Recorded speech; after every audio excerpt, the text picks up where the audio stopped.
Arestado ang isang lalaking sangkot di umano sa pagtutulak at paggamit ng pinagbabawal na droga sa Anti-Illegal Drugs Bypass Operation ng Intel Operatives Unit sa Barangay Tagbak, Lubang Occidental, Mindoro.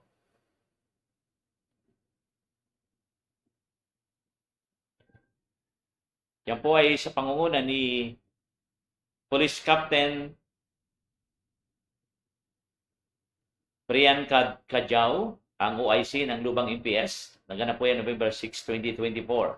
At kinilala nga po ang suspect na si alias Nico, 36 years old, isang ship crew,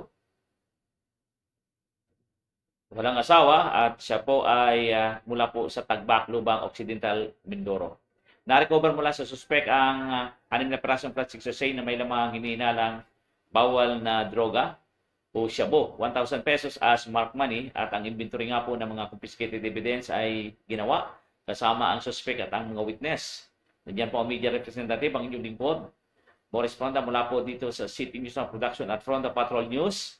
At syempre, nandiyan din po ang Barangay Elected Official, Barangay Councilor Norlito Torres ng Barangay Tagbak, Lubang Occidental, Mindoro. At syempre, kasama din po natin yan ang ilang PNP personnel, ang ating po mga videographer at arresting officer, at ang investigador na si PSSG Julio Cesar Torres, na sa ngayon po ay nasa kustodiya ng Lubang PNP ang suspect at kaso nga pong paglabag sa Section 511, Article 2 of Republic Act 9165. Yan po ang kanyang haharapin. So, diyan po sa mga PNP, Lubang MPS, Occidental Mindoro, salot mga sir. Shout out po sa inyong lahat. Dumako na po tayo sa Dian, Batangas.